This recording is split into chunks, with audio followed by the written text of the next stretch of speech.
Here's a look at a recap of your markets on this Friday, the 11th day of July. It took a long time for the gates to swing in feedlot country this week, but once they began to swing, they did so due to sharply higher prices for negotiated trade. 57,816 head as of the 2 o'clock cutoff time on Friday afternoon. Texas reported 3,085 head, 228 to 230, that's $4 to $6 higher. Kansas, 7,645 head, mostly 228 to 230. There was a few live sales, 238, a few dress sales at 380. In Iowa, they had 22,153 head. Live sales were from 235 to 242. That's $5 to $8 higher than the previous week. Dress sales 378 to mostly 380. That's 10 to 12 higher. Nebraska reported 14,841 head. Live sales there 238 to 242. That's $8 to $10 higher. Dress sales 375 to mostly 380. $7 to $12 higher. We won't have the weighted average prices and all those final numbers until next Monday when that comes in, but there's no doubt those weighted average prices next week probably won't be all-time new record highs, but they're going to be within pennies of doing so.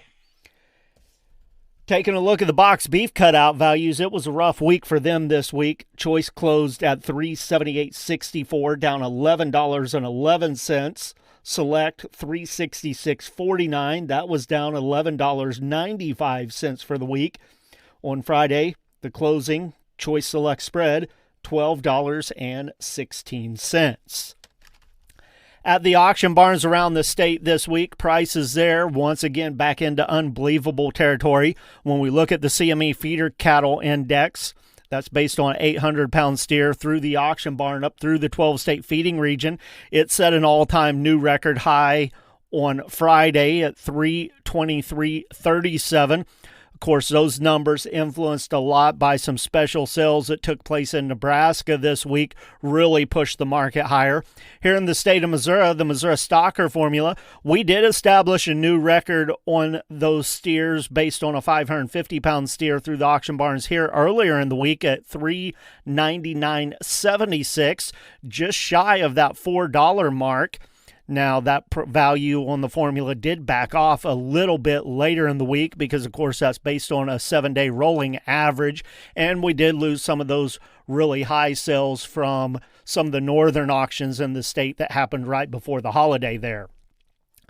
When all was said and done this week, we're going to end up with about 27,000 head that went through the auction barns around the state.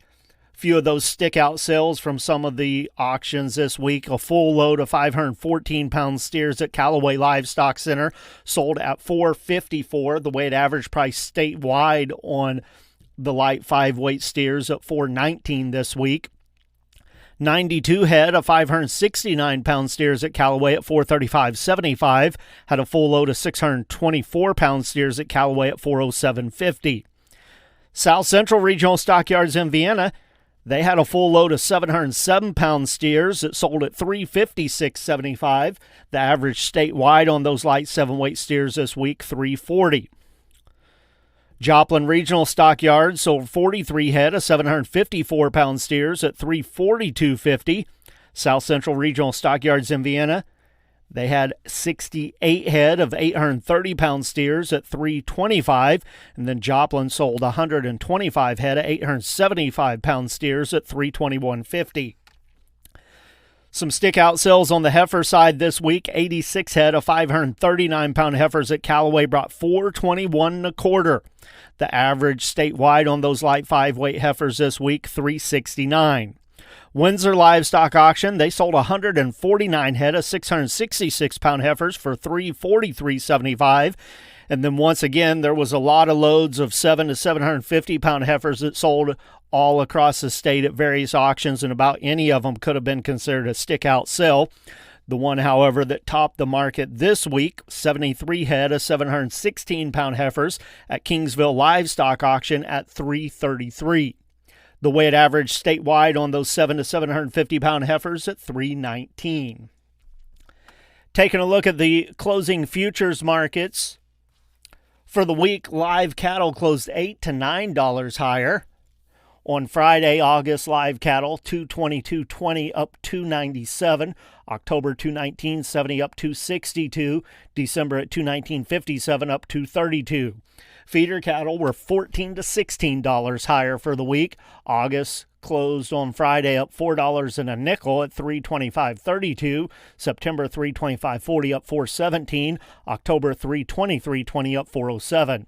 Lean hogs backed off a bit this week. July 106.72 down 52. August 104.67 down 155. And October 90.65 down $1.62.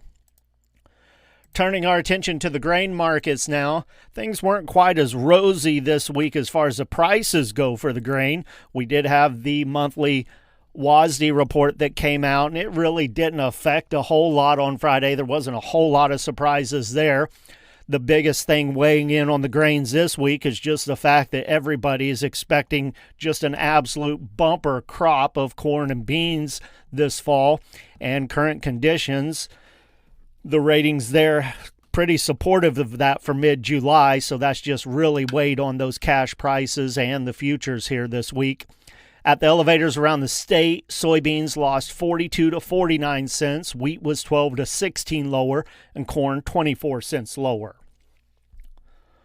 On Friday, corn bids in the St. Louis region 436, Kansas City at 416. We did have some of those elevators fall back into the 375 region. And it's been a little while since we've seen threes in front of the numbers on the corn. Soybeans in St. Louis on Friday, 1037 to 1040. Kansas City at 1012 to 1027. Wheat bids, St. Louis 517 to 528. Kansas City at 545. Taking a look at the futures markets on Friday, corn, July 403 down 4 1/4, September 396 down 3 1/4, December at 412 1/4 down 4 1/4. July beans 1004 even, that was down 8 1/2. August 1004 1/4 down 8 1/4, September 995 down 7 1/4. November new crop beans closed on Friday at 1007 1/4 down 6 1/2. The first 3 months of the wheat contracts were all down 9.5 cents on Friday. July at 540 3/4, September 545, December 565 1/2. Soybean meal for July 267.60 a ton, down 90 cents. Soybean oil for July 54.41 a hundredweight, up 74 cents. With the Missouri Department of Agriculture, that's a recap of your markets for this week. This is Tony Hancock.